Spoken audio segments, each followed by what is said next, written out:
bit about the context for today's meeting. We are in it, right? We are absolutely in it. The deadline for voter registration is October 11th. Early voting begins October 17th. Election day is November 8th, and that is 86 days away. Um, and what I just want to say is what I think we all know already is that we are looking at razor thin margins for this election. Georgia is one of the most important, if not the most important competitive state in the country. And certainly at the top of the ticket, we are looking at tiny, tiny margins. So every single vote matters. Um, because of that, this meeting is going to really focus on two things. We're going to be focusing on strategy, and we're going to be focusing on making sure that every troubler is wired into every kind of possible work that feels right and appropriate and useful to you.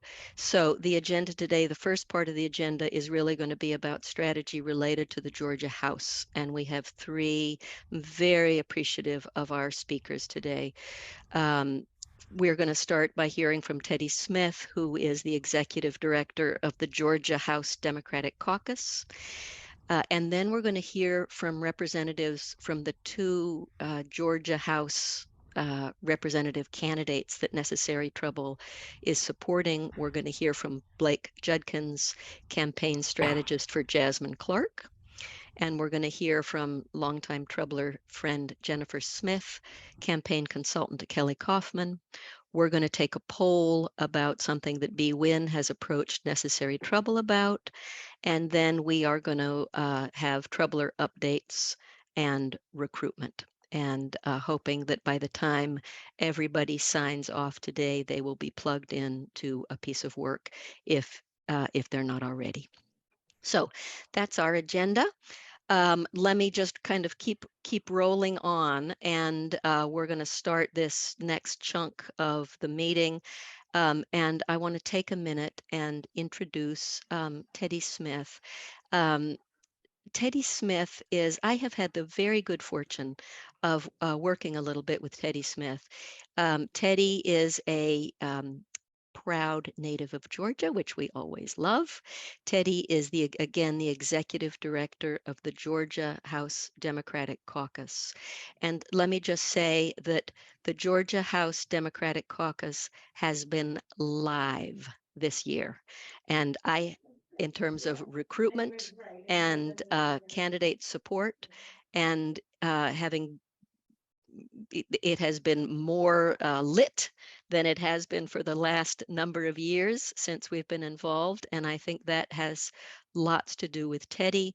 The Georgia House Democratic Caucus did a fantastic job in terms of recruitment. And they have been doing a really strong job in terms of giving as much support to the House candidates as possible. I know that this is not a year we expect to flip the House, but Teddy can fill us in on what the expectations are for this year, what the hopes are, what the strategies are. And Teddy, if there's anything also in particular you can share about those two House districts in particular that we are supporting, that would be wonderful. So Teddy, thank you for everything you have already done for Georgia. And let me turn this over to you. Becky, thank you. And it's an honor to be here. Really good to see all of y'all. I've heard just the most incredible things and seen Necessary Trouble in action.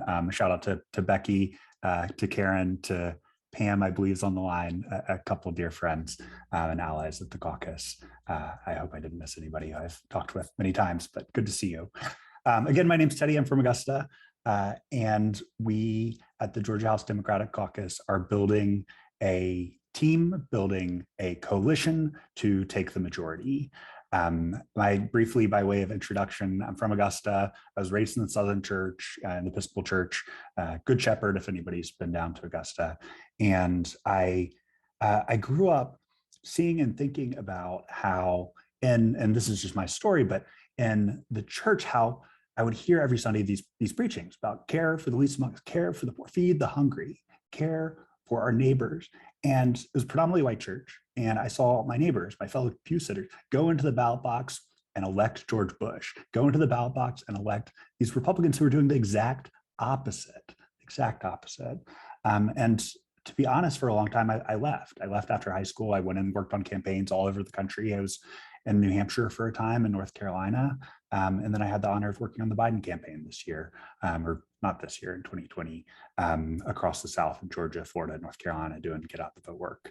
And then we won. And I think I wanted to believe I was working with the team. I was working hard on it, but thanks to y'all, thanks to so many people on this call, and so many people who aren't on this call, and thanks to Stacey Abrams for sure and her team, we have real power in Georgia. And we've seen that at the top of the ticket. We're going to see that again at the top of the ticket. We haven't yet seen that in the House of Representatives, the Georgia House of Representatives. Right now, the Georgia House has 77 Democratic members. There's 180 people, so we need 91 to make it to a majority. We are organizing, fighting, targeting, raising money, building the people power, building the movement and the momentum to take that majority. This year, after redistricting, I mean, y'all know it, the Republicans held the pen. We only had so much power, but we fought. And House Minority, I worked for House Minority Leader James Beverly and the other members of leadership of the caucus. And they were in the negotiation rooms. They were on the floor, in the well, in the state house, fighting, raising hell about how straight up racist the Republicans were being and the way they were drawing these maps. And that played out in the Georgia House of Representatives for sure.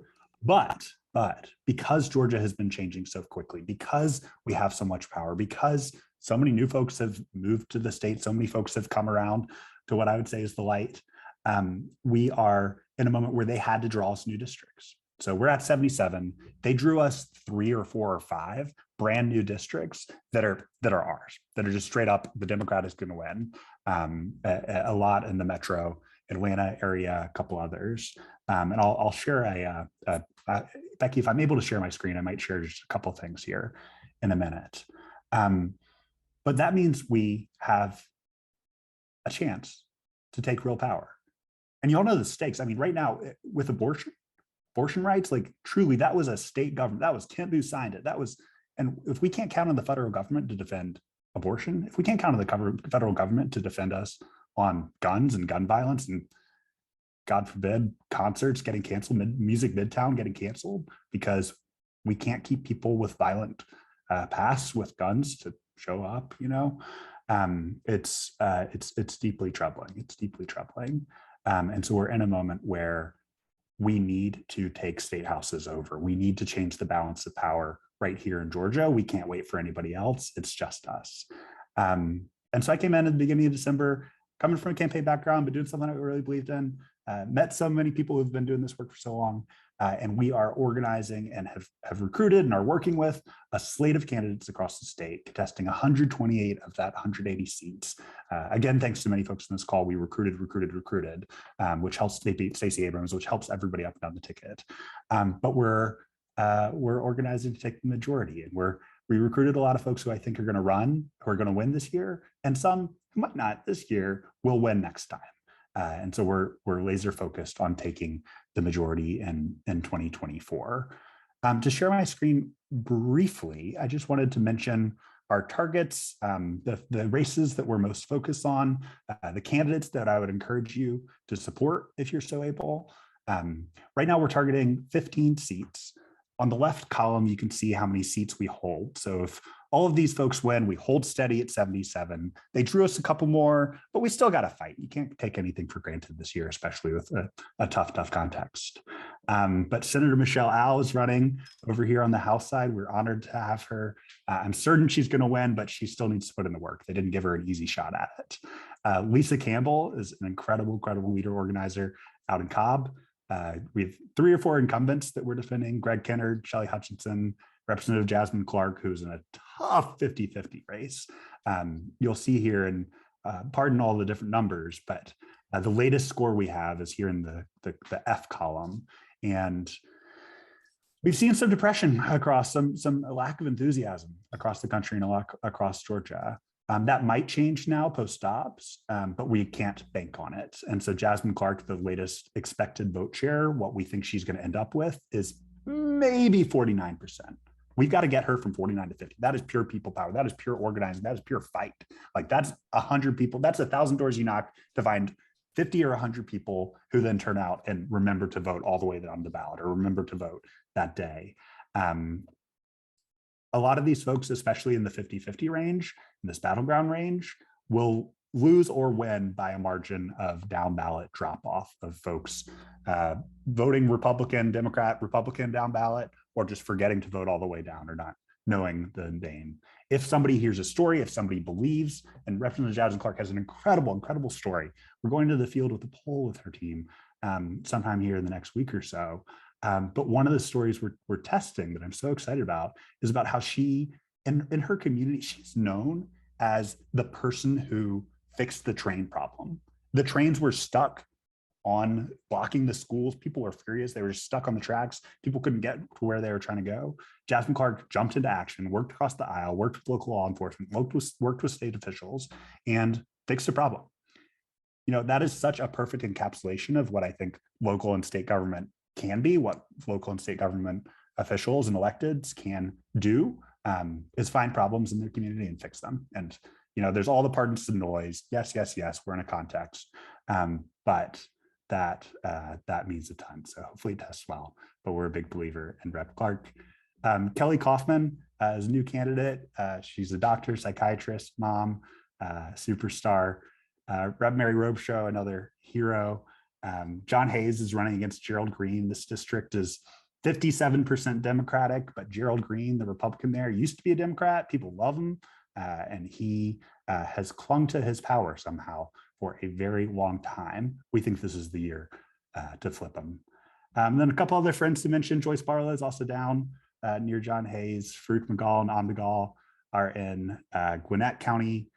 Peggy Gillen's up in North Fulton. Demetrius Rucker, don't have it here. I think he's in just south of Atlanta, as is Ariel Phillips down in Warner Robins. So just as a quick snapshot of some of the folks we're supporting. But last thing I'll say is we need your help.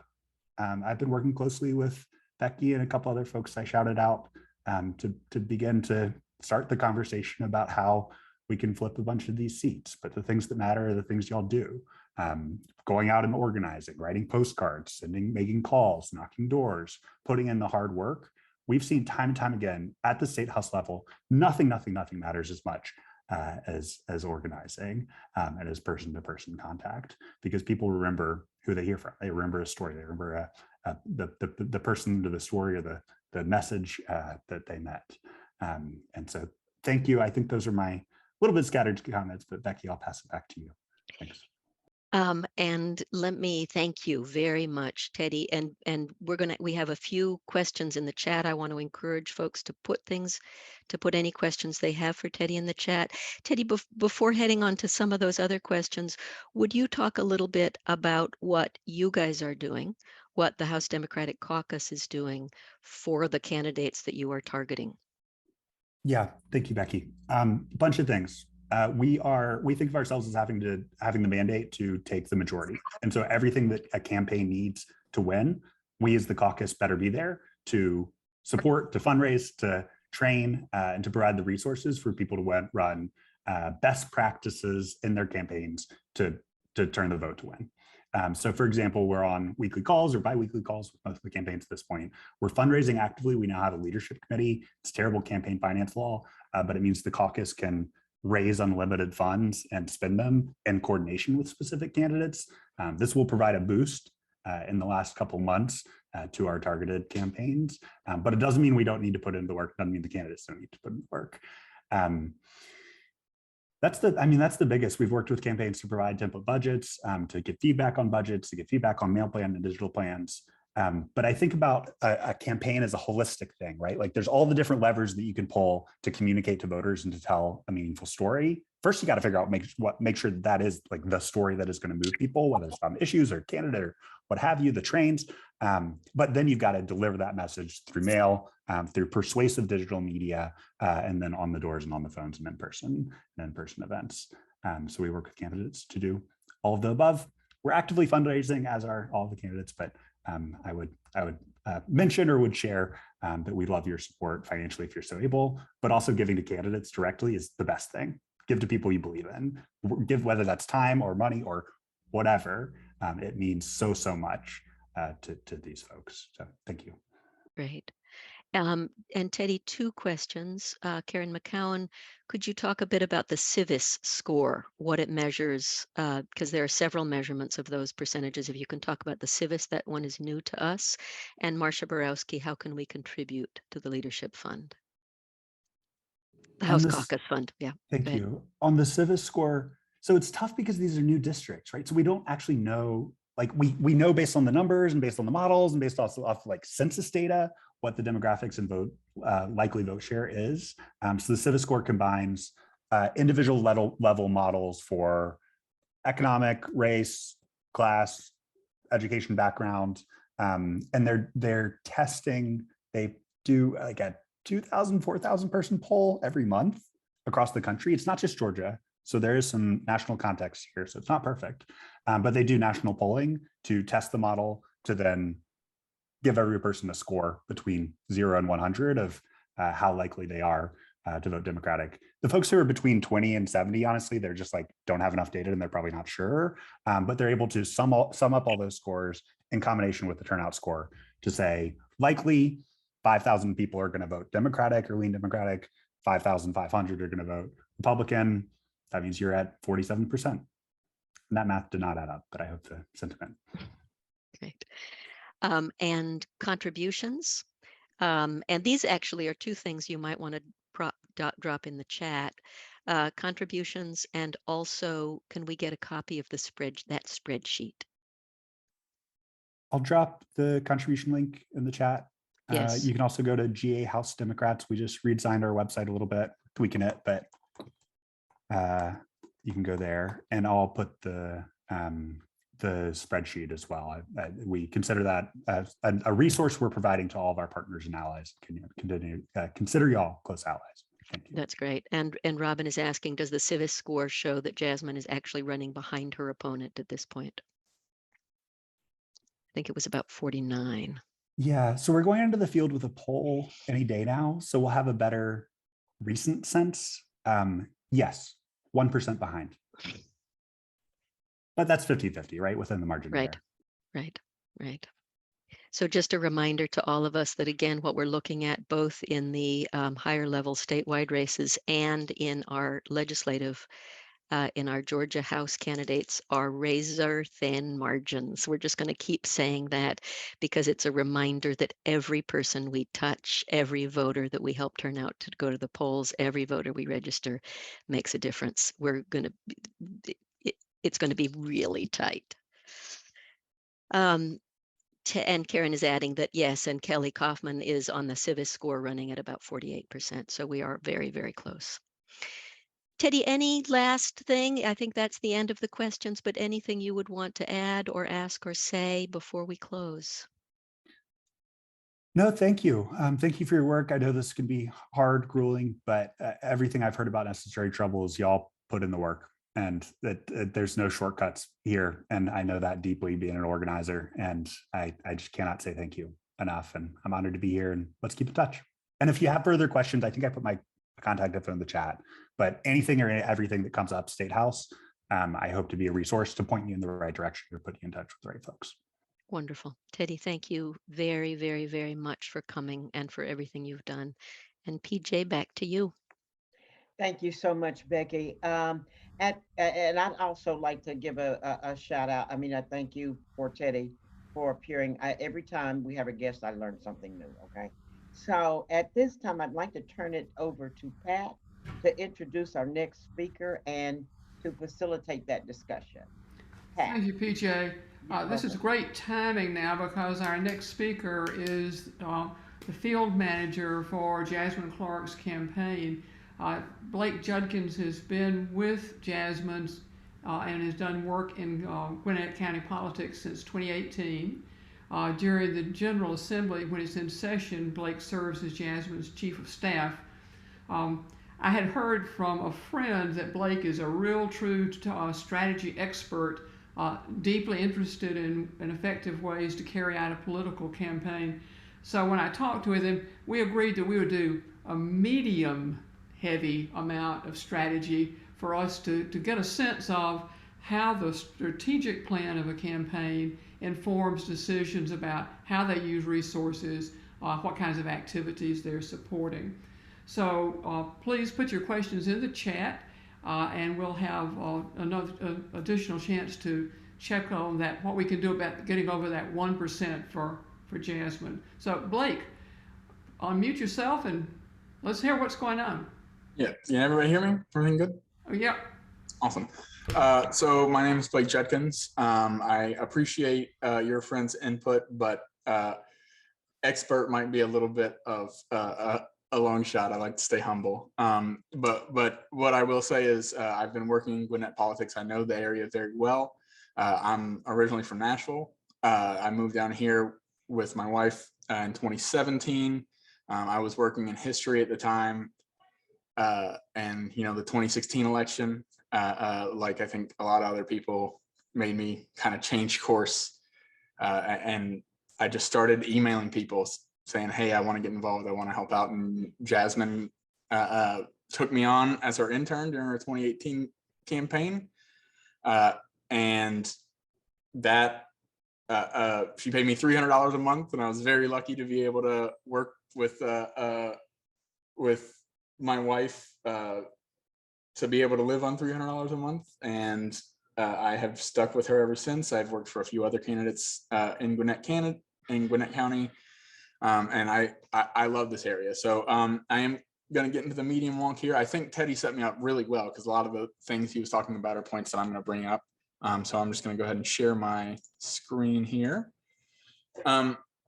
So getting into it, I'm not going to go over kind of the basics of campaigning. If y'all have any questions about any of the words I use or any or if you feel there's some context that I'm not hitting on, feel free, and I'll be happy to explain exactly what I'm talking about. So this is the vote share of the top ticket races in each year. We can get that data pretty easily because you can just go through precinct by precinct during those elections and just add up the votes. And that's pretty easy to tell, right? And you can see very quickly this that this district has been shifting blue very rapidly over the last decade, right? What is a little bit more difficult to figure out is exactly what the roll-off is like, because not every precinct has a competitive General Assembly seat. So if there's no Democrat running in a race in the General Assembly, or there's no Republican running in one of the precincts in a General Assembly, that is going to very much skew your numbers. So what instead I have done is I got the average marginal roll-off, which is to say in the precincts where there is a competitive General Assembly race, whether it be Senate or State House, you can use them fairly interchangeably for this kind of thing. Once you get that far down the ballot, the research shows they're pretty much the same. There's very few people that are going to get to state Senate and go, all right, I'm done. So what this shows is the gray line is what the top ticket races got in those precincts, and the blue line is where the State House candidates performed marginally in those districts. This isn't the number of raw votes. This is the margins of victory. So what you can see is that there is a trend where over the past, since 2012, the amount of roll-off has been steadily decreasing. And when I say roll-off, we're talking about people that don't fill out the ballot. That's drop-off is people that are split ticket voters. Those are very, very rare. They do happen occasionally, but for the most part, the bigger issue is people not filling out the whole ballot, not necessarily just people and like switching tickets or split ticket voting. And so this is the estimated vote share that a state house candidate would have gotten based on how the top ticket performed and the average roll off in those elections.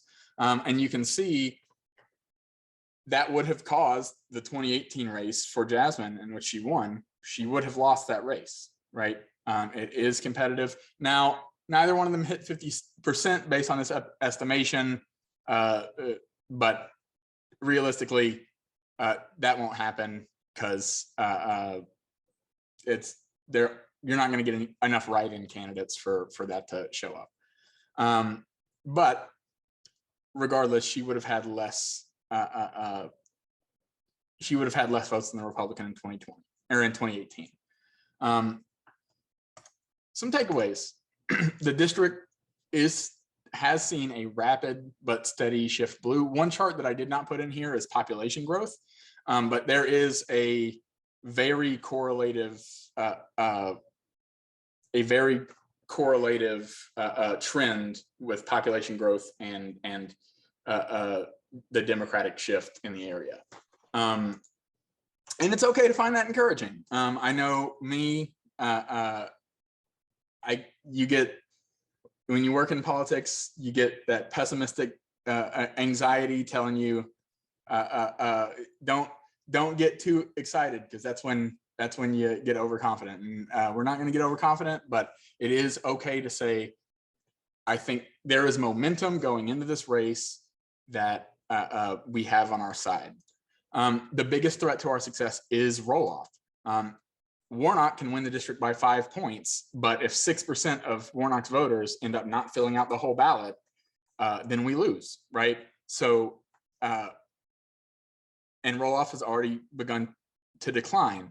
I don't have any way of quantifying exactly what the reason for that is, but what my assumption is that as Democrats have been shown to be more viable in Gwinnett County and more likely to run in down ballot races, voters have been more likely to be engaged and believe that their vote can count and therefore fill out the whole ballot. Causes of roll-off: down ballot skepticism. In a 2000 Harvard study, Dr. Martin Wattenberg determined that the main driver of drop-off to be caused by a lack of familiarity with down ballot races. With that said, it's important to say, like, because voting is anonymous in the general election, it can be kind of difficult to nail down exactly what the cause of roll-off is, but there have been a few proposed theories. Roll-off voters tend to be low propensity, so people that don't fill out the ballot are less likely to be high information, less likely to be super engaged. They're younger people, under 30. English as a second language speakers are likely to be roll-off voters. Low-income people are likely to be roll-off voters. You know, Democrats. And the thinking here is that people who are low information, less access to learning about the ballot are more skeptical of voting for somebody they've never heard of, because the second point, party loyalty. Bill Clinton famously said in a speech in the early 2000s, Republicans will fall in line, but Democrats need to fall in love. And that it has been shown Republicans are more likely to identify with the party as an institution, while Democrats are more likely to vote for individual candidates. So Democrats are more likely to say, I support Stacey Abrams, I'm going to vote Stacey Abrams, while Republicans are more likely to be, single issue voters. I'm voting for pro gun. I'm voting for pro life, rather than what the entire picture is as a whole. And think about the way they use the word rhino, right? Anybody that steps out of line, they're not really a Republican, right? And what that leads to is, as long as somebody has an R by their name, Republicans are likely to go, yep, that's my guy. And Democrats are less likely to do that. So how do we address roll-off? Our first strategy is that we're targeting the new precincts. This is a map of her new district. Each precinct in blue are areas that she already represents, and the precincts in red have been added to her district and she does not yet represent them. Those 5 districts are the districts that we are targeting for introductions. That is, we are reaching out to a wider universe in these districts than you would generally see at this stage in the in a campaign. People that are fairly likely to be Democrats, as well as our regular persuasion universe. Because again, we want to address, just because somebody's likely to vote Democrat at the top of the ticket, we want to make sure they know who Jasmine is. We want to know, they know her face, they know her issues, and that she is the representative they want to vote for as an individual candidate, not just because she has a D by her name. Within those precincts, we've already knocked 500 doors and mailed 4,000 postcards. And Necessary Trouble has been a big help in both of those things already. And so far we've been sticking mostly in these 2 precincts. We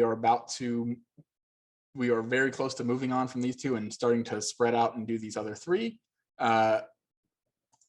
So we're also going to be doing English as a second language outreach. HD 108 is very diverse. It has one of the highest non-English speaking populations in the state. ESL voters can be the easiest to forget. Because Democrats can oftentimes take people who don't speak English for granted. They assume that they are Democratic voters and try to go after people they think might be on the fence. I think that's a mistake. I think that if you look at a map of Gwinnett County as a whole, there is only one area that over the past 3 election cycles has shifted red as opposed to shifting blue. And it's the area we think of as the bluest in the county, right? It is that right along the I-85 corridor, Norcross up into Duluth area. And of course, once again, we can't know exactly because we don't have, we haven't done a ton of polling to figure it out. But I attribute that to, that is also the area where the highest number of English as a second language or non-English speaking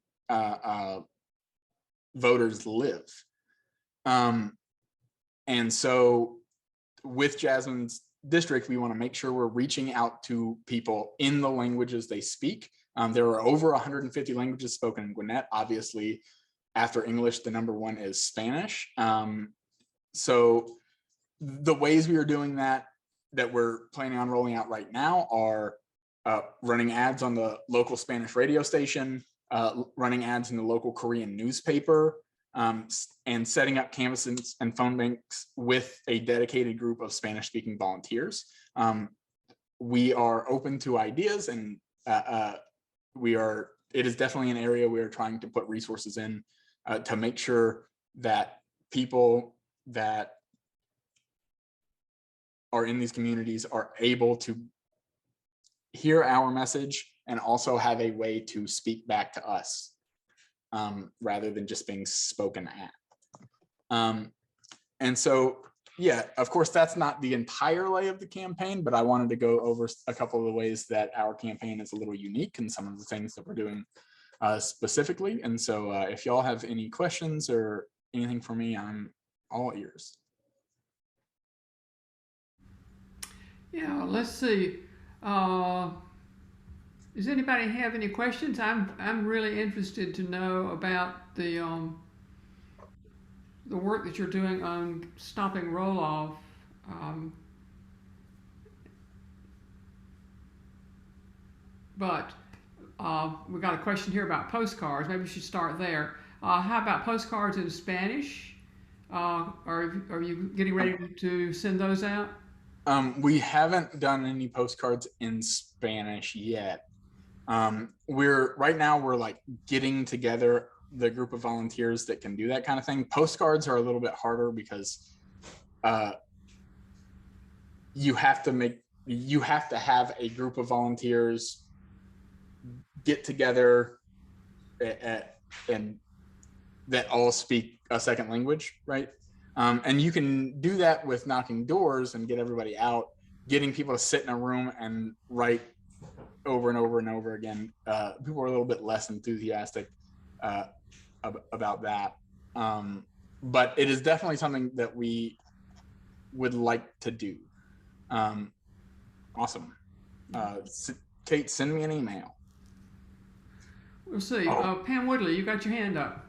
Yeah, Blake, I just wanted to tell you, we're so excited from our canvassing that we tried something new a couple times ago and it was immensely successful, and now we're doing it. And it's just, even if the homeowner has never heard of Jasmine, if they're a strong Democrat, we just say, well, would you take a yard sign? And we have placed 14 yard signs in 2 weekends. So I would just encourage you to tell all the canvassers to just ask. That's what we've started doing. Yeah, we definitely do that. One thing I will say about yard signs is they're great. Love yard signs. There have been several studies that show that like yard signs aren't causative, right? Yard signs might represent that a person is going to vote for you, but they don't really cause anybody else to vote for anybody. And so the thing with yard signs, absolutely, if people want them and if you're asking and they say yes, that's awesome. But we also don't want to spend too much time, because delivering, like if I have 30 people that want yard signs, that could take 4 hours of somebody's time that they could spend knocking doors rather than delivering yard signs. Now, a solution to that is to carry yard signs with you when you canvass. And so if somebody says, do you want a yard sign? You can just go ahead and put it right there. So I'm not trying to say yard signs, absolutely not, never do yard signs, but I want to make sure that we only have a certain amount of resources, whether it be volunteer power or, the money to pay somebody for gas to go deliver them or whatever. So I wanted to make sure that the time and resources we have are spent on things that do affect whether or not somebody's going to vote for the candidate. As far as yard signs go, Blake, that's one of the things that we already have a team dedicated to doing. We haven't before delivered them to people, but they've been putting them out in commercial areas or having them located right before the election day at the various polling places. So you don't need to worry about getting those signs out. We're all ready to go with that. Yeah, no, and that's great. My point was not that.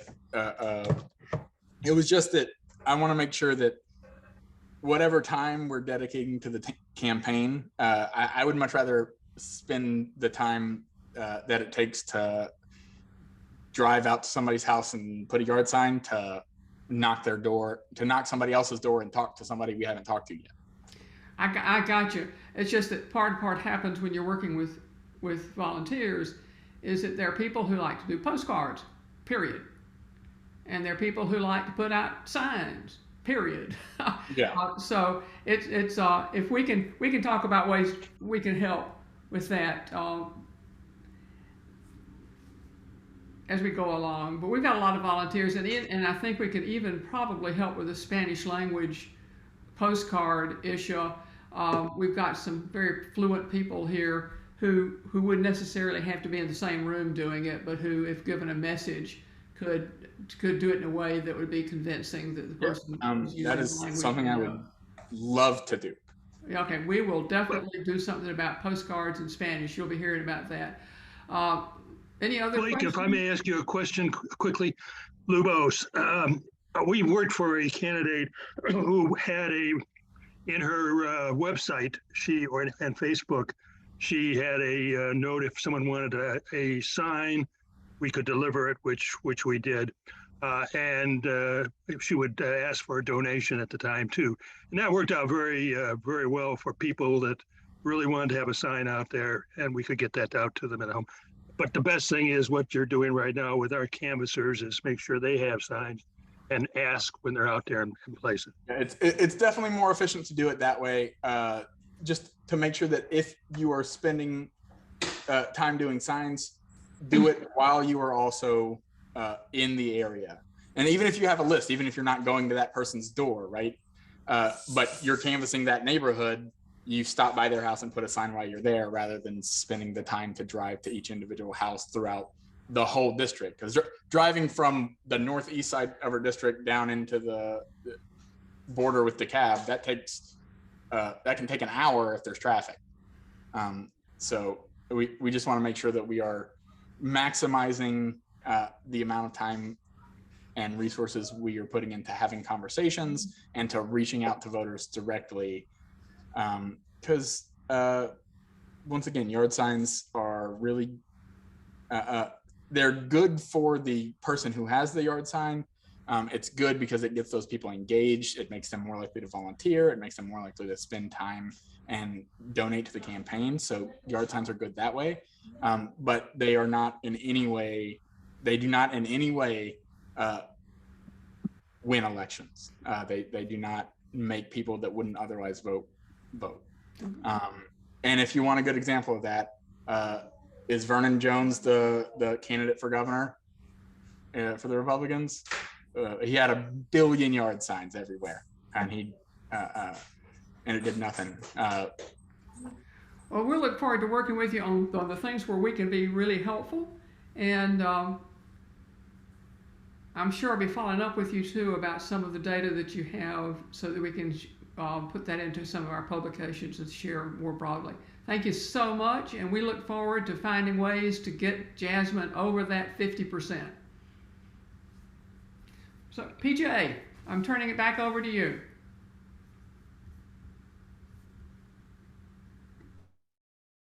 Okay, sorry. Thank you, Pat.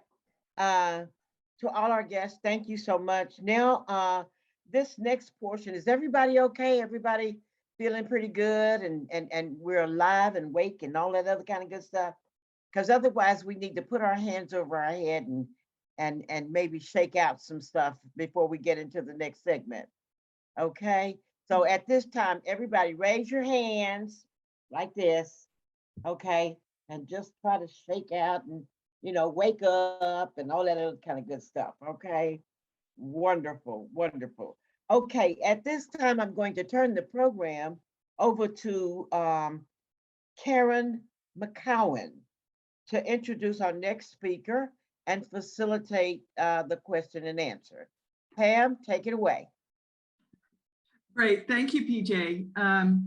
Our next speaker is Jennifer Smith, a national general media and media consultant for Democratic political campaigns. She's been doing campaign work for 21 years, ever since she helped elect Shirley Franklin as Atlanta's mayor in 2001. Last spring, she worked with Necessary Trouble on the Imani Barnes campaign. Jennifer is now working with Dr. Kelly Coffman on her campaign for Georgia House District 53 and will tell us about the strategy and field plan for winning that election. Please put your questions in the chat and I will turn the program over to Jennifer. Awesome, thanks everybody. It's super nice to be here. I see a bunch of Team Barnes folks. It's nice to see Robin and Becky and Pat and Pam 1 and Pam 2 and PJ and Lou and others. And forgive me if I lost some of the folks on the other screens. Some of y'all know me from Team Imani. Some of you know me being a DPG employee a million years ago. Some of you know me from being the caucus male consultant from 2006 to 2012. I put out my own shingle in 2012. So if you know me in the meantime, it's from an individual race. And it is super nice to be back on the same call with you guys so that we can go get more Democratic women elected in Georgia and protect the right to vote and protect the right to reproductive choice and bodily autonomy. I'm going to talk really quickly for 9 minutes, and Becky's going to cut me off if I go over, and we're going to talk about two main things. Generally, what goes into a good campaign field plan, and then specifically what the plan is for Kelly Coffman. For those of you sort of on the inner circle, you know that I'm the most recent addition to Kelly Coffman's team. I got brought on in the last 90 days to try to kind of goose things along. So if there are details that you think are missing, chalk that up to I'm in week 2. There are 5 things I want to go over today. One is the 5 different components of a good field plan. 4 different touches is our goal for the Coffman campaign. So I want to make sure that the folks that are leaving today know that through necessary trouble, the Jewish Women's Association and the coordinated campaign and the caucus and folks like Blake and Teddy and a lot of really other amazing folks, we're shooting for 4 rounds of touches from the field. We have 3 different really important field dates that we want you all to write down, put on your calendars, possibly commit to. Those 3 dates are super important for us. I want to go over the 2 main forms of voter contact in field. One is door knocking and one is phone calls, and there is room for everybody. Whatever you prefer doing, Lord knows Kelly Coffman has room for you in her field plan, as headed up by Karen. And then the last one is that we have 1 goal and 1 date, and it all comes down to one thing, and that is getting 50% plus 1% of the vote on Tuesday, November 8th. And with the 50 people on this campaign, that is absolutely possible. So with y'all's permission, I'm going to get into the 5 main components of a good field plan and how it relates to Kelly's plan. The first one is vote goal, right? When you start on a campaign, when you guys interview a candidate, when I interview somebody that is calling me for the first time saying, hey, we want to hire you, the first thing I ask them is, what is your vote goal? How many votes is it going to take you to win this race? Because it is an easy way to separate the wheat from the chaff among candidates and efforts. If somebody knows their vote goal, I'm going to continue with the call. If they don't, I know we have a red flag on the field, right? In Kelly's campaign, we used the basic formula that we used in Amani's and that we used in, Park Cannons and Liliana Bakhtiari's and everybody else going back, through getting Carla Drenner elected 20 years ago. But it is the projected voter turnout, right? You guys want to talk to political scientists, the Nate Silvers of the world. How many percentage of the vote expectations do we have out there? And Blake and Teddy can tell you specifically, but we think we're hovering between 30 and 32% in Georgia in 2022, depending on spending, right? And then you add that to the registered number of voters in the district. We all know that we went through hell and back in the last 6 months with these new districts and the impact that had on our numbers. It changed Vote Builder, it changed field plans. Everybody had to hand tab precincts. But if you know the projected turnout percentage and then the number of registered voters you're starting with, then you can get to your projected raw turnout number. In Kelly Coffman's state house district, we are looking at, our projection is somewhere between 15 and 17,000. That's a really high number, you guys. We're being very conservative and very aggressive because we don't want to leave anything on the table. It is better to shoot too high than shoot too low, right? No voters left behind. So the way you come up with a win number to start off your field plan is, what is 50% plus 1 of that estimated turnout?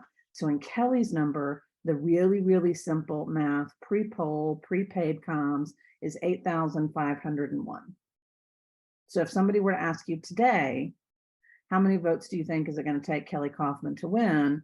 Without any insider information, it might be pretty close to 8,501. And that way you can do that math for anybody in DeKalb County, anybody in Augusta, anybody in Warner Robins, You can look at Ariel Phillips' race. You can look at Jasmine Guy's race, which I know Blake knows those numbers backwards and forwards, but that's how you do that, right? So the first one is to know your vote goal. The second one is to have a ballot access plan. So if you're like me and you tend to get hired at the beginning of campaigns, or if you're like Necessary Trouble and you tend to come on at the beginning of the campaign, the second thing you want to know is, how are we going to make sure this qualified candidate gets on the ballot? And there are three things you have to make sure that you do. One is make sure they go through qualifying, which in Georgia tends to be the third week in March, which Kelly Coffman has done. God bless her. The second is to fill out the candidate personal finances, make sure that they don't hold a ton of stock in something that they're voting on, right? Thank God with Kelly Coffman's that is also done. And then to make sure that the campaign committee is registered in Georgia. These days, most campaigns, get incorporated as an LLC so that there's some separation for liability purposes between somebody that might want to sue the campaign and the candidate, which is probably a little over most of our pay scale. But those three things you want to make sure that if you're working on a campaign, get done. The third out of the five things that you want to make sure that you do is have your voter targeting. And this is where folks like Blake and Teddy earn every dollar they make, right? Of that $300 a month stipend in 2018, right? And you do voter targeting primarily through Vote Builder. For the people on this call, it's primarily through Vote Builder. It would be registered active voters with a Democratic civis score of 70 to 100, depending on your race, depending on who's making the final decision, depending on the candidate, right? People can argue about whether we only have the money to talk to people 80 to 100 or 70 to 100, but that's how you get to that number, right? The fourth important thing you want to do to put together a field plan, and by the way, that's Kelly's score, right? We're currently doing everybody with a 70 to 100 Democratic score, and Karen knows that because she's been pulling those vote bill for the past month for Kelly. So God bless you for doing that, Karen.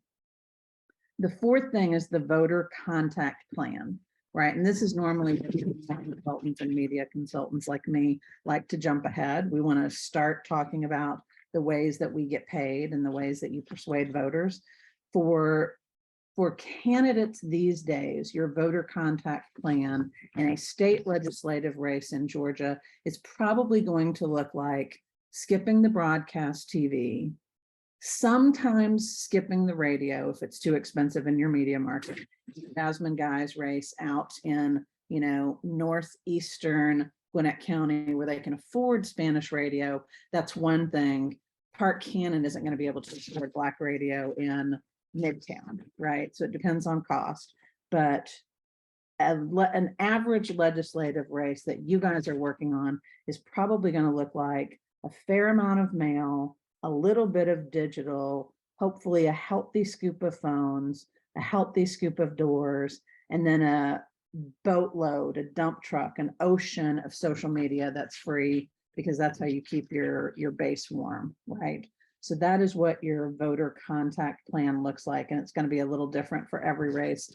And then the last thing is the timeline. And I think, not to toot my own horn, but I think bringing on a general consultant at this point in the campaign to do the timeline is where some of the candidates that might get left behind get back on track for the caucus, because they can come in and make sure that those candidates were working on social media since qualifying in March, that they are doing their weekly policy videos from the spring forward, that they are starting their field by August 1st, that they are starting their phones by August 15th, that they are starting their digital by September 1st, that they are starting their mail by October 1st, that they are starting their hardcore GOTV by October 17th, and that by the time November 8th rolls around, they already have their win number in the bank.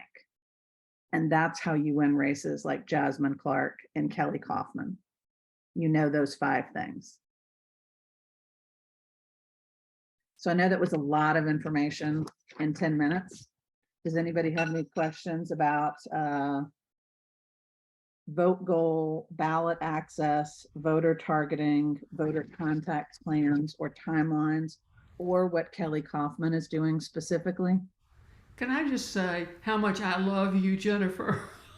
Thank you. That's just so good. Thank you so much.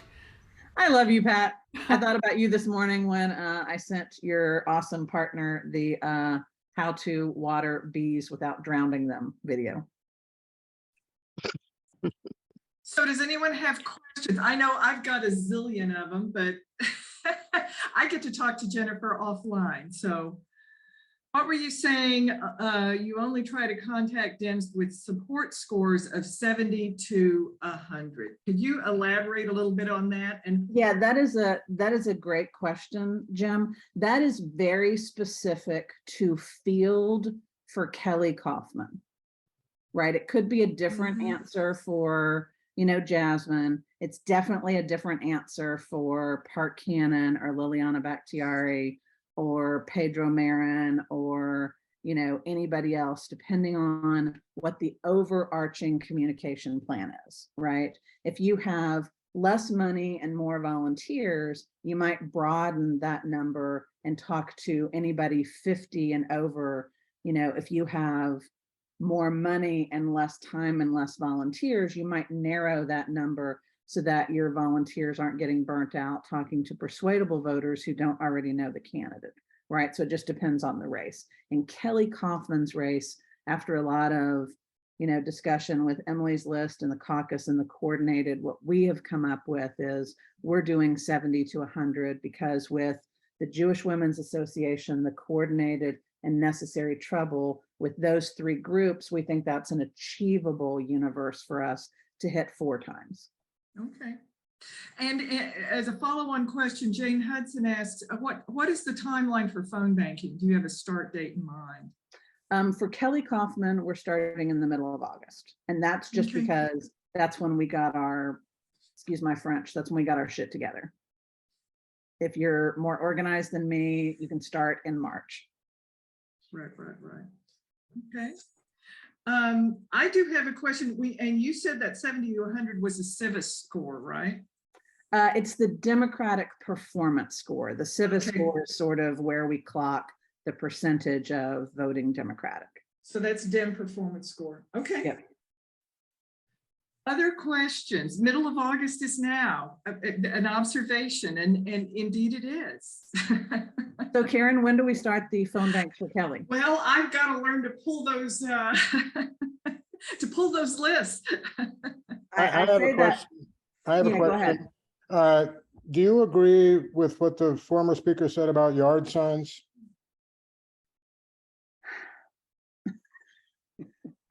This falls under unpopular political positions because I'm a political consultant that went through 8 years of training on voter persuasion.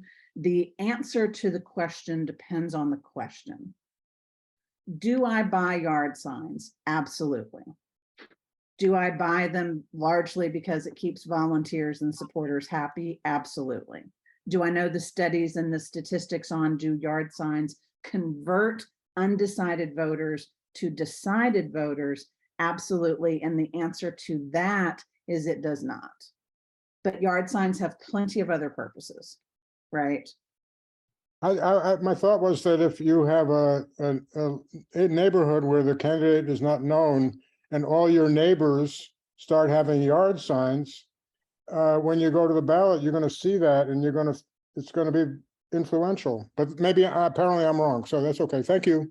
Well, I don't think you're wrong. I think there's a large number of reasons to do yard signs, and there's a lot of people that enjoy doing them. Lord knows candidates love them, right? And frankly, it doesn't behoove anybody to say no to them, right? I mean, even Blake, who is going to, regret being honest about yard signs, will be the first one to tell you, look, there is a huge number of people who want to do them. And Lord knows the last campaign that I worked with y'all on, Amani's campaign, we could not have done what we did without Lou and Tara and his team doing yard signs, because it does have a positive impact. Now, if your question is, can yard signs increase the name ID of a candidate?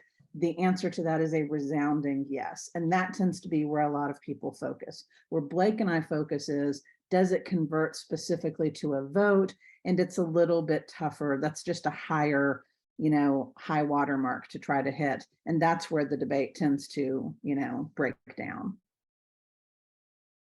Do you mind if I just hop in real fast?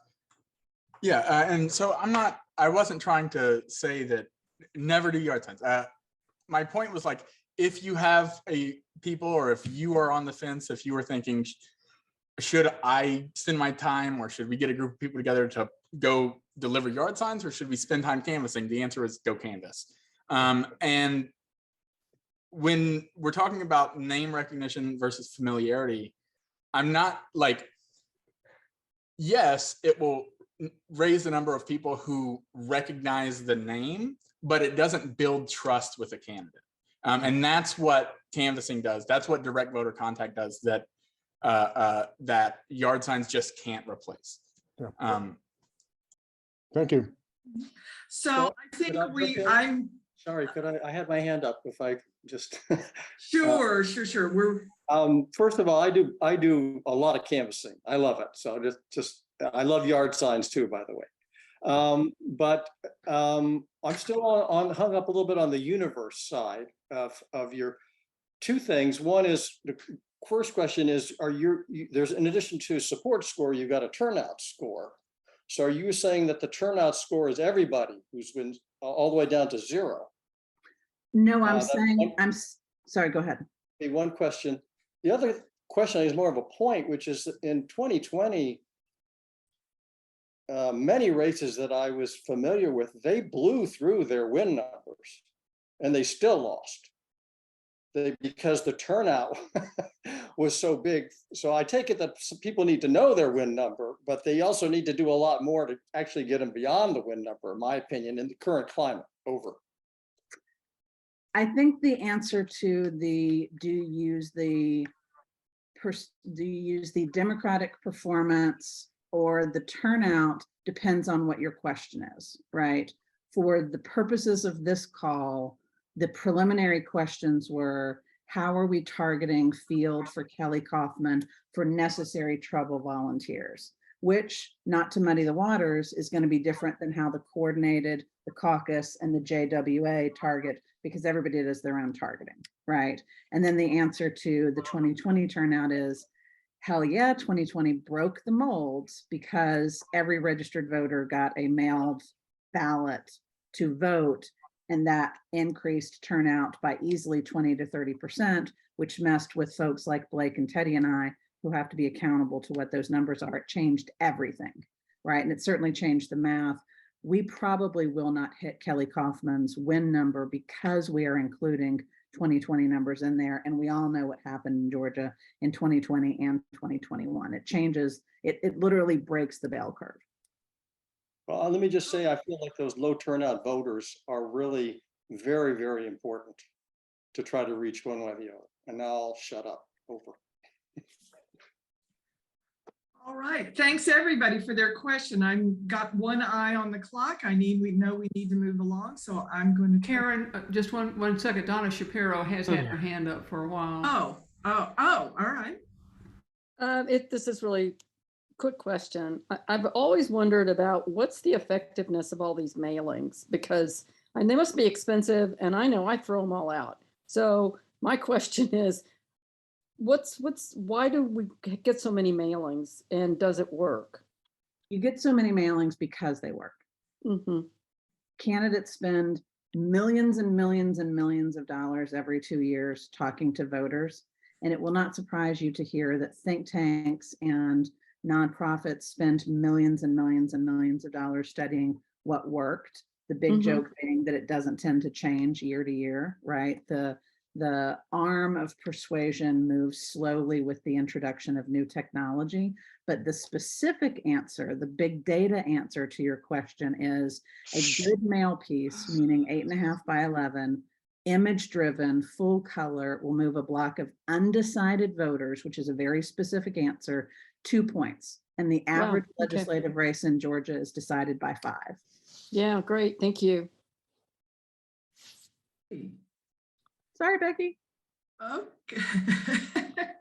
It's fine. Fascinating. I could talk about this all day, but I know we have some more program to to go. So I will turn this back over to PJ, and thanks very much. Thank you, Jennifer. Thank you, Jennifer.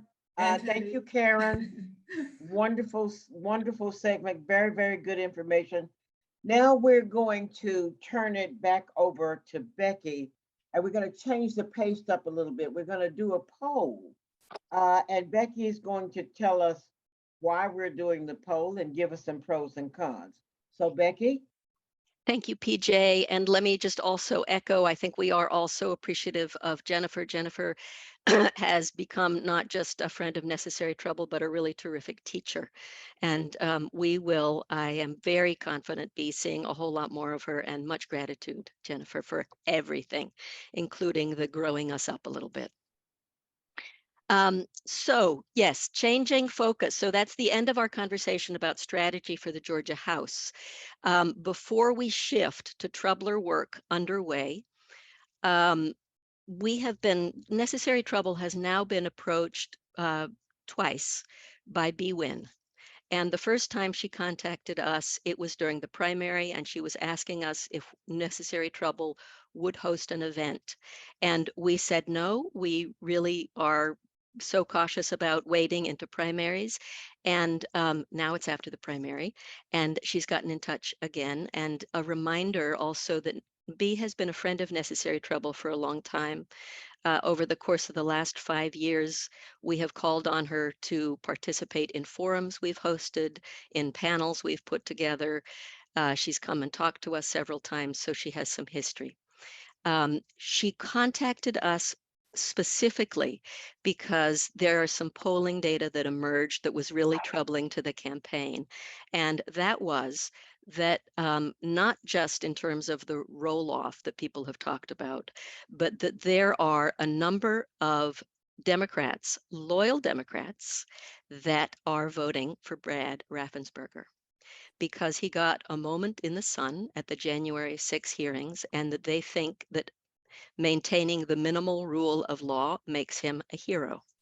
And this has changed the direction of the campaign and turned the heat up in terms of the need for messaging, for the need to remind people that at every stage he has actually opposed voting rights, that he was a tremendous supporter of Senate Bill 202, which amplified voter suppression tactics. He is not a friend of voting rights.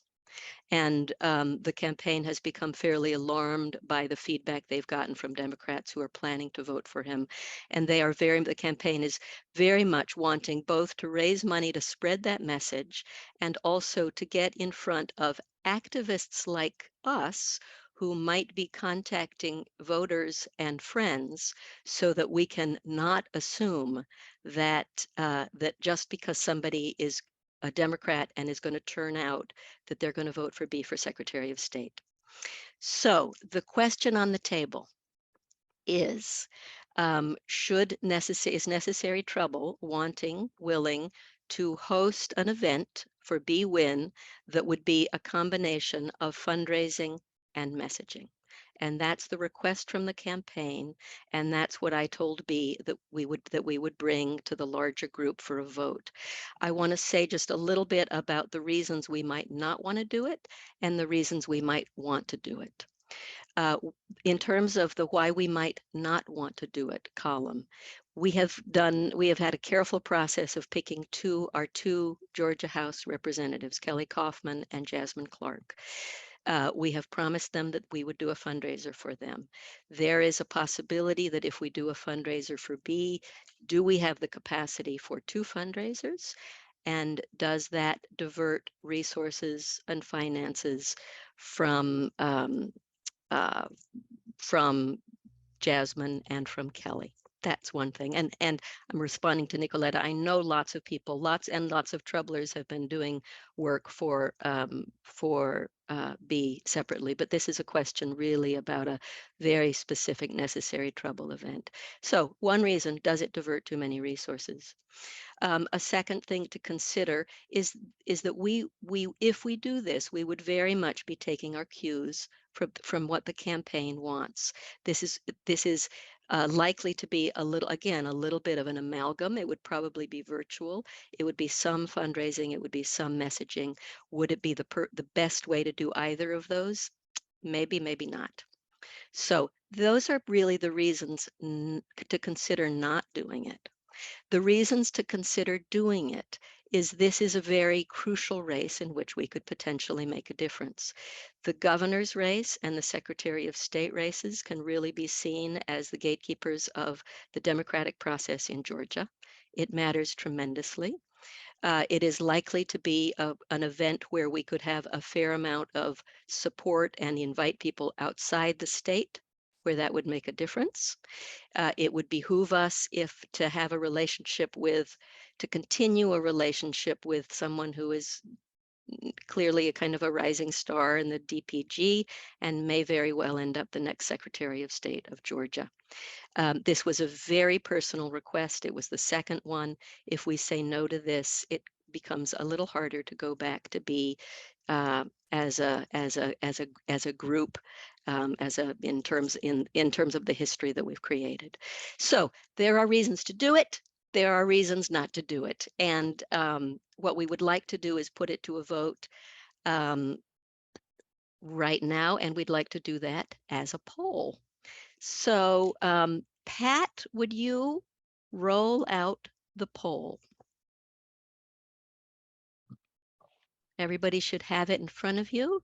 So if y'all would vote, that would be very helpful.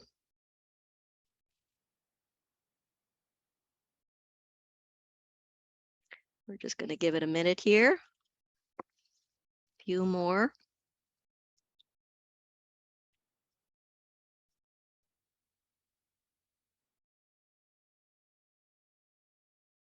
I think we've hit it. Here we go. Pat, I'm going to end the poll. And we have, with 41 folks voting, we have 73% who are saying yes. We have 1% who are saying no, and we have 24% who are saying no opinion.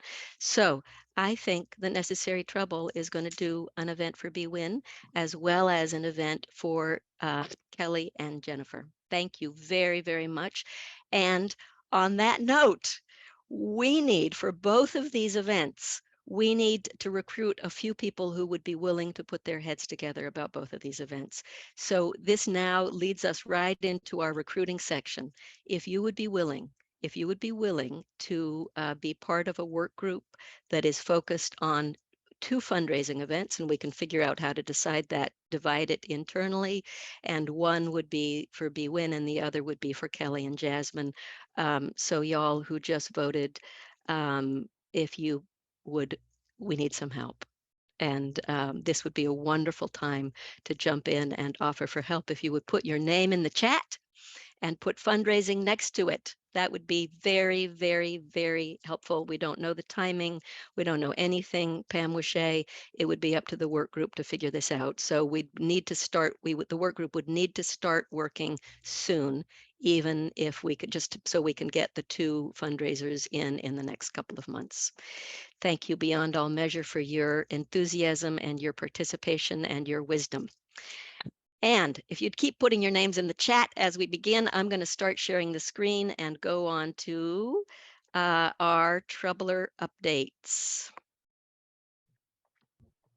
Okay. So we are in deep work here, peeps. We are going to be having a number of updates, and in every single one of them, we are going to be recruiting. So we are going to start with, I'm not going to go through all of these right now, but this is what we're going to be hearing about, and we're going to be doing, and again, our aim is by the time you sign off on this call, there will be at least 1 or if not more pieces of work that you are engaged in or ready to be engaged in. Karen McCowan, can we turn this over to you to talk about canvassing for our Troubler candidates? Yes, you can indeed. And yes, necessary trouble canvassing is underway for our 2 House District candidates, Dr. Jasmine Clark in Gwinnett County and Dr. Kelly Coffman in Fulton County. As we have been discussing, both races are extremely competitive and could be decided by the slimmest of margins. So everything we can do to help will be critical. My colleague, Sorry. hello? Sorry. Yes? Can people hear me? You're good. You're good. Okay. I thought maybe I had spinach in my teeth or something. My co-lead Pam Woodley and I are holding canvassing events on Saturday mornings starting at 10 a.m. and canvassers usually finish by 12:30 to 1:30 p.m. So, you know, it will take up your morning, but not all of your afternoon. If that doesn't work for you, if Saturdays don't work for you, you can canvass on your own schedule and we will get you the information you need to do that. So, but if you've never canvassed before, don't be scared. We'll provide you with training, background information, maps, and mentoring to support you. So please step outside your bubble, join us. Canvassing, truly, it's fun and it's extremely interesting. So please leave your name and your email in the chat and we'll add you to our invitation list. Thank you, Karen. Let me just remind folks what we have been hearing earlier. There is nothing you can do for a campaign that is more powerful than canvassing. Okay, there is nothing you can do for a campaign that is more powerful than canvassing. If there is 1% of you that is willing to do this with some mentoring, put your name in the chat, and Karen and Pam will take you under their wing and show you how to do that and pair you up and keep you company. So if you are not already on their list, please put your name in the chat with the word canvassing. Pam Woodley, would you talk about voter education with the New Georgia Project? And Karen, I want you to know, I don't know if you caught Jim Shelton saying that he loves canvassing. I got his email address. I did note that. Yes. Yes. So I don't know if you all remember, but back at the beginning of this year, we chose Necessary Trouble as a partner of ours. Necessary Trouble, New Georgia Project as a partner of ours. And we're not doing that much with them because they are nonpartisan. And obviously this year we want to do partisan stuff. But one thing I've gotten started that I think we can get more into, you know, after this election year, because it is just voter education rather than get out the vote. But they present at senior centers and bring all kinds of prizes and stuff, you know, that the seniors really enjoy and look forward to seeing them. And I put together a PowerPoint about, you know, basic voter education, you know, like what's a primary versus a general versus a runoff versus a special, you know, what does the lieutenant governor do, all that stuff, a simple PowerPoint, and then a Jeopardy game following that people, the winning teams will get prizes, and we bought buzzers and everything. So we're going to be trying this out this month, I think next week, and then in a couple weeks. And I know PJ and Karen Davenport said they'd like to go with me sometimes. And so we'll see how it goes. And you know, hopefully this will be something really fun and valuable that troublers can do, you know, more in the off season. And so just a reminder also, if you are interested in that, if you would put your name and voter education New Georgia Project in the chat, that would be great. And whether it's very soon or a little bit further into the future, if you put your name in the chat, Pam Woodley will follow up with you. And we are now, I'm going to share my screen, and Mary Lou, would you also talk to us about the voter registration effort? I'd be delighted. So Janet Grant is actually the head of this thing. She has a conflict today and asked me to speak, and I've been out doing a couple of voter registration activities and am delighted to talk about it. We are trying to do voter registration in partnership with the Cab Democrats. And the reason we're trying to do that is because the number of registered voters has taken a serious drop since the January of 2021. I don't know if you are familiar with how that happened, but what happened was there was a glitch in how the motor voter registration happened, and the people who applied for driver's licenses after that period, instead of being automatically opted in to registering to vote, they were automatically opted out.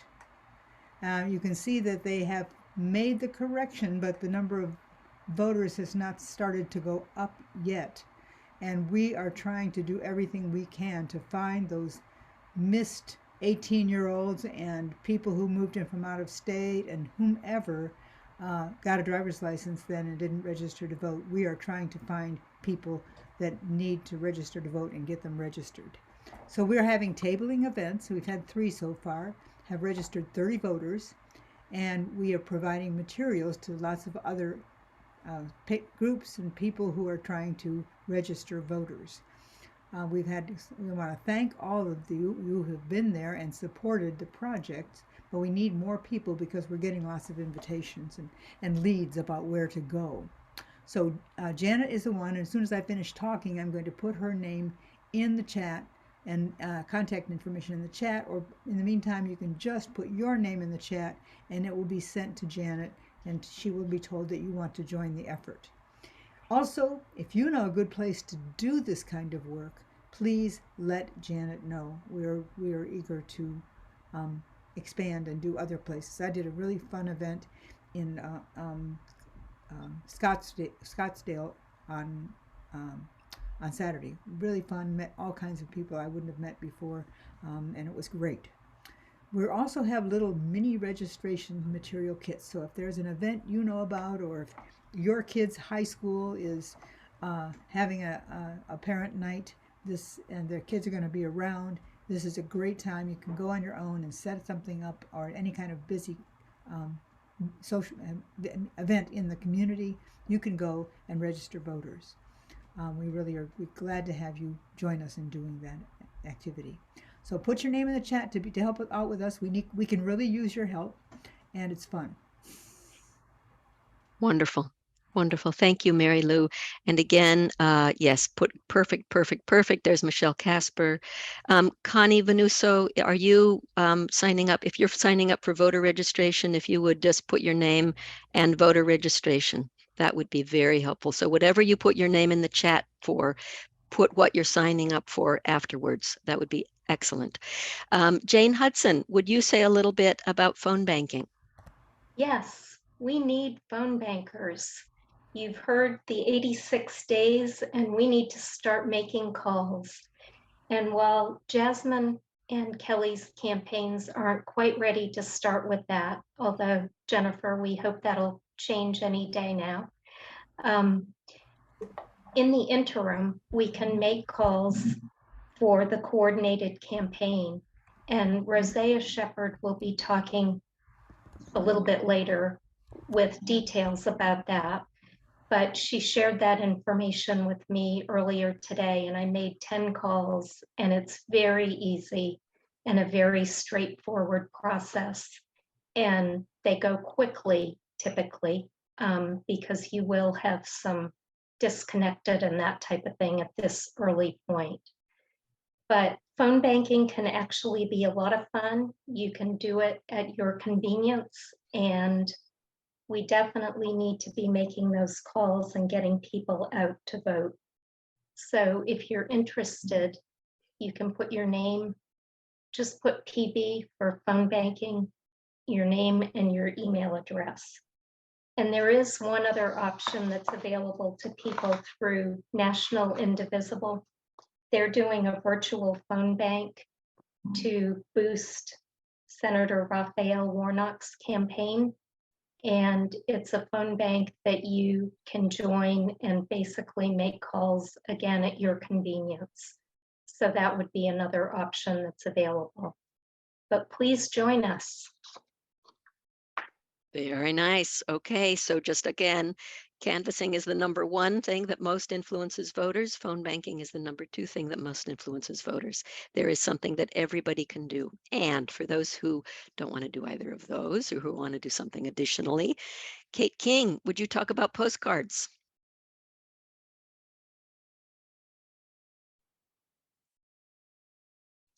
Kate, if you're talking, you are muted. There, okay. There you are. That's the issue, unmuting myself. Yes, I don't know if postcards actually rank #3, but they are effective. We're in the middle of our second round of postcards for Jasmine. Very nice postcards. These are aimed at those people you heard about earlier who now are in her district and may not know they're in her district. They may not know they've been redistricted. So it's a kind of a long script, but a really good script, introducing her and explaining that she's now your state rep. There are, at last check, 8 packets of these in the cooler at Becky and Pat's house, just waiting for somebody to pick them up. Hopefully that'll happen today or tomorrow. If you're interested in postcarding in the future, whatever that happens to be, put your name in the chat and I will add you to my list of primary postcarders, although you don't have to be on that list of postcards. So. Stop video. Okay. Beautiful. Okay, I think that's it. Kate, thank you so much, and huge gratitude to Kate and to Martha Abbott-Shim for guiding this part of our effort. And just a reminder, y'all, after we start, there are still 8 packets outside our door. So if anybody wants to come on over, it would be nice to keep them moving. And next we are going to hear from one of our primary partners. And we're going to hear from Karen Davenport, who wears 2 hats, 1 hat with Necessary Trouble and 1 hat with the DeKalb Dems. And she's going to fill us in on what the DeKalb Dems are up to. Karen. Thank you, Becky. Just a couple of things. And actually, Jane mentioned part of it earlier. The coordinated campaign office is open.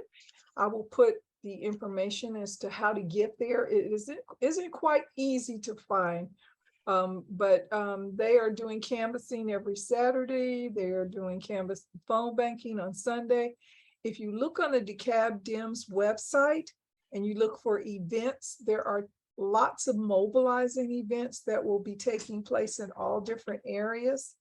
And if you have, as we keep saying, if you have an hour, half an hour that you're interested in canvassing, we're canvassing in low voter turnout precincts as well as other areas throughout DeKalb. As I say, we are sharing information about why people should vote for Democrats. We also, there is a new Stacey Abrams office that is opening off of Snapfinger Road. And on the mobilized link, there will be an opening date with Stacey appearing sometime later this month. So again, look on the DeKalb Dems website and you can see exactly when that opening of that office will take place. We have an event happening September, this Monday. There are events with Jen Jordan as well as Hank Johnson, and those items are on the mobilized link also.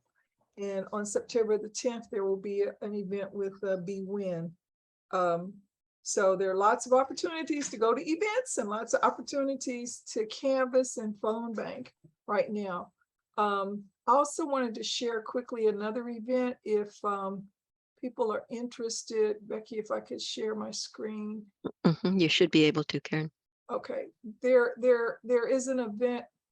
Can you see this where it says Georgia Poor People's Campaign? Yep. All right, there is a Zoom event this Tuesday, and this is an event that's taking place to help to give resources and share information about some specific information about how these issues are impacted about who we have in office and whether we vote or not. And at each of these sessions, they're taped and they have a lot of information that can be shared out in the community. So again, I'll share this link in the chat. And if anyone is interested in coming, they can register online for this event on Tuesday. Thank you, Becky. Beautiful. Thank you so much, Karen. Thank you Karen, for keeping all organizations operating and coordinated. And speaking of the coordinated campaign, our very own Rosea Shepherd is also now not just wearing a necessary trouble hat, but is now working as one of the organizers for the coordinated campaign. They are lucky to have her, as are we. Rosea, would you say something about the coordinated campaign? Yes, I want to talk very specifically, piggybacking off what Jane has said about phone banking. I was in a district that is very near and dear to all of our hearts, in kind of the middle of DeKalb County near Moreland. But there is another, I shouldn't say district because that's a technical term, region. But there is another region in DeKalb County that really no one in the coordinated campaign was assigned to.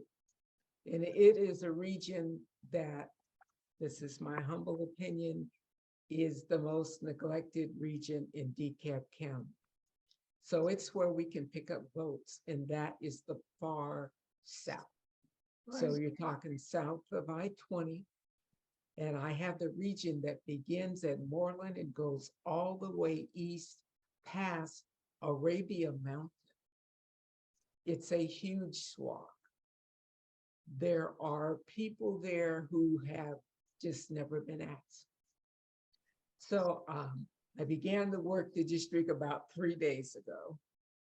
I went down to several places. I'm still trying to identify where I'm going to center myself there, because our main office is in Chamblee, and that's just not going to work. What we're doing now, as we're trying to set up canvassing, we can right now do phone banking, and I need phone bankers. We had our first phone bank today. Necessary Trouble had more people present than any other group. Bless your hearts. And we got started. And that's what you have to do. You have to take your first step. We need to make a lot of phone calls. We are finding on phone calls that people have no idea who's running for what except for the top of the ticket. Mm-hmm. We use the phrase and all the way down the ballot, and people don't know what we mean. It has been an area that has just said, well, they don't think about us, we don't think about them, hope everything turns out. But we need those votes down there. So we are, first of all, every Sunday, if you want a place to physically go to phone bank, we are at Park Grounds Coffee Shop, which is near Edgewood. So that's pretty close to a lot of us geographically. And I can, well, it's 142 Flat Shoals Avenue Southeast in Atlanta. I got it memorized. I've said it so many times. But what's more is I have now got the clearance from my boss that for experienced phone bankers such as yourself, I can cut you a phone banking turf and send you the link. Now, there's one caveat. I hate this caveat. I haven't been able to change it. Because of security concerns, the turf for phone banking is only good for 24 hours. It's only good for 1 day. We have to close it out at midnight. So, but that, I can still get you another one. When you run out, you let me know, I will get you another one. But that is something to keep in mind. Please put your name in the chat, and beside it, put CC for coordinated campaign. And let's get busy. Beautiful. Thank you, Rosea. Thank you very much. Thank you for doing it. And thank you for being our link to the coordinated campaign also. So if anybody else is interested, we'll be sending this information out afterwards, but put your name in the chat with coordinated campaign. And Martha Laird, could you just do a little update for voter protection? Yes, we've been talking so far about getting people to the polls. Voter protection is pretty much ensuring their vote counts. It's other things too, but pretty much making sure it counts. A couple of ways I put in the chat that you can get involved. One is working with individual voters when they call the voter protection hotline and helping them with questions, issues they have, either to register or to get their vote cast. That link in the chat, it will get you to a sign up in Mobilize, which the Democratic Party uses for actual voter protection hotline training. So you could be trained and hit the ground running within the next week if you wanted to. And now is a good time to do that because there are not many calls and you can get sort of used to the technology and used to the questions that you're going to get asked. So I would wholeheartedly encourage you to do that now. We need even more hotline volunteers. The other part of the voter protection is actually being sure that the system of voting is effective, that people's vote actually is counted. And there are options here for you if you're interested in that. You would have seen in the Necessary Trouble update, powerthepolls.org is Fair Fight's website to actually get poll workers in many different places across the state. I believe that if you want to be a poll worker, you can do that in contiguous county to where you reside. You don't actually have to reside in Fulton County. You could be in a contiguous county, one next to it, adjacent. Then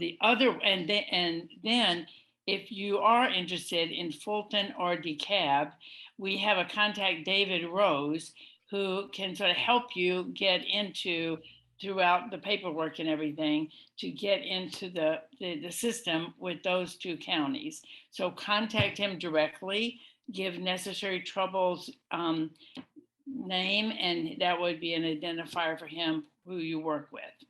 Then that's working on the days that the polls are actually open, early voting and the actual election day. Then there are other jobs that are for basically that are needed to ensure absentee ballots are actually counted appropriately.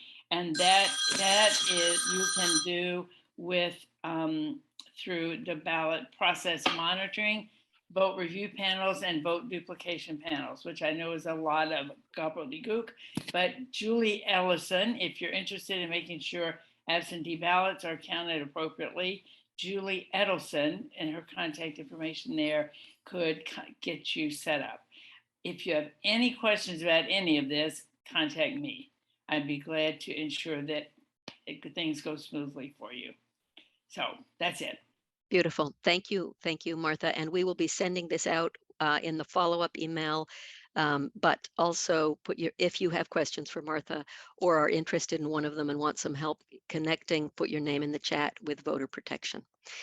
Connie Rose, would you give us a little update about refugee support? I would love to.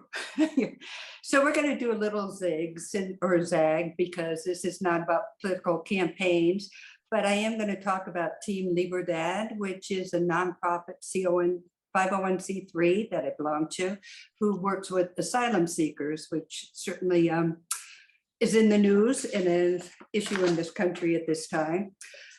So at Team Libertad, in a nutshell, what we do is we greet and assist asylum seekers at the airport that arrive there from Stewart Detention Center, which is down in Lumpkin, Georgia. These people are legally released and they're allowed to remain in the United States while they go through the asylum process, and are traveling there though to be with their family or loved ones in the States while they go through this till they find out their fate here in the country, realistically. And I do want to mention, because recently, in the last couple of months, we did have a presentation about Casa Alterna with the airport. And I just wanted to bring up that we used to be Casa Alterna, but now Casa Alterna and Team Libertad are two separate entities. Casa Alterna is doing hospitality, but Team Libertad is the one at the airport. And basically the way we work is every day we receive names from Stuart. How many people would be arriving the next day at the airport for us to help out. And it can average anywhere from 5 to 50 people a day. One day we had 75. Our kind of average is about 350 a month.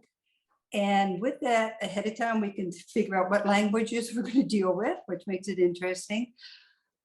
It can be Spanish, Portuguese, French, Haitian Creole, Russian, Ukrainian, Twi, Chinese, Turkish, Urdu, etc., and several of those in one night, which just adds to the fun of the whole event. We really have two goals at the airport, and one is to welcome these people. Many times they have said to us, you know, you are the first people to have been kind to us since we've been in this country, which is really a sad, sad statement. And so, you know, we do our best to really make sure that we value them and we are happy that they're here. So we give them not only a verbal welcome, but we try to support them. We bring food to the airport. We bring backpacks because they have important papers from ICE for their follow-up care and all, and they have nothing to carry the papers in because they have, some of them have nothing except for the clothes that ICE has given them. And we bring them toiletries. In the winter, we bring them jackets and some clothing and all. And especially it's important because being in detention literally is a jail, and without a jail sentence. You don't know how long you're going to be in there. So it's very demoralizing for these folks. The other thing at the airport is to help them with their travel needs. On the easiest of days, it's just getting through security since they don't have the usual ID and we have to prove that they are legally allowed out. And then, as we all know how big that airport is, to help them figure out the airport, the trains, how to get to their gates. And think about some of these people have never even been on an escalator before. So we even have to, you know, show them how to do that step. So that airport's very intimidating, of course, for many of them. And we're also changing reservations, making reservations, and helping them contact their families and loved ones. Because while they're in Stewart, even if they showed up with a phone, they're not allowed to use that phone. So they haven't talked to these people in a long time. So it's a very emotional day for them too. Not only are they finally free in this country, but to contact their family, you know. And I'm only given 3 minutes with this, so I know I'm rushing through. I can see Becky going, yeah. But I do want to say we could always use more volunteers. We are a 501c3, so any donations is tax deductible. We are moments away from joining a larger 501c3, which is going to help us in every way possible. So I will put information in the chat. I won't spend time doing it now, but I'll put our administrative name and her email address. And also anybody can talk to me at any time. I'll put my information. I'd be glad to talk to you further about it because I could do this for hours, but I'm not allowed. But I also want to say it is hugely, hugely gratifying work. I mean, I could go on forever for that, but they are so, so appreciative and it feels good to finally have them see somebody in this country who honors them. Anyway, I'll stop there, but thank you for your time. Connie, thank you very much. And thank you for your leadership in helping create that work at Libertad. And if anybody, Connie will be putting information in the chat, but if you are interested and want to assist, if you would put your name and Liberty in the chat, that would be great. We're going to do two things at the same time. I have one last request in terms of a way that you can help us that is as minimal requirement as possible. If you are on any form of social media, if you are on Facebook, if you are on Twitter, if you are on Instagram, if you would put your name in the chat, with whether that's Facebook, just put whatever it is, your name and Facebook, or your name and Twitter, and your name and Instagram. If you would just put that in the chat, we are trying to get our social media ducks in a row to help as much as possible during the election. So if you would do that, and you're not committing to anything at all, just put your name in the chat with what kind of social media you are using. That would be helpful. And we have, as you do that, we have a little bit of a gift before we completely wrap up. So I'm going to share my screen.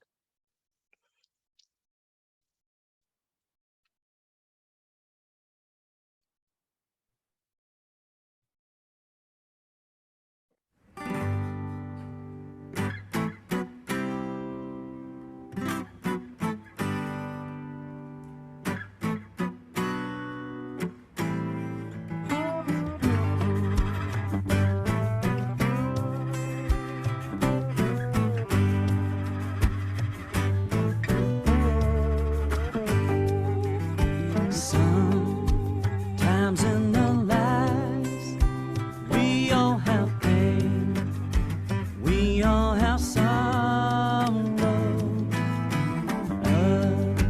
If we are wise, we know that there's always tomorrow. Lean on me when you're not strong. I'll be your friend.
So lovely. Yay. So a reminder that behind all this work that everybody is doing is that we are just all in it together with each other and for each other. And I am very grateful. PJ, back to you. Thank you so much, Becky, and thank you for that lovely surprise. That was truly heartwarming. That was very good. Okay. That's kind of what we're all about. You know, you got a problem, call me, I'll help you. Okay. We help each other. I'd like to talk about our next, oh, before we go, you all see our t-shirts? I mean, okay, yes. Remember now, we have a site. Pat, do you have the site we can put in the chat? For we have a store, t-shirt store, or what is it, a link? Yeah, where you can get your Necessary Trouble t-shirts. So for everyone who doesn't have one, let's go to the link and order a shirt, okay? So without any further ado, we are a few minutes over today, but that's not bad, okay? We got some very good information, and I don't mind a few minutes. So our next meeting date will be September the 11th, okay, at 4 p.m. So we will see you then. And as of all the information you gathered today, there is plenty of necessary trouble that we can get into between now and then. Everyone have a wonderful weekend. Thank you so much for coming. Okay, and we'll see you next month. Thank you, PJ. Thanks, PJ. Bye-bye, everybody. Bye. Bye-bye. Bye. Thanks for having me. Bye-bye. Bye, everybody. Bye.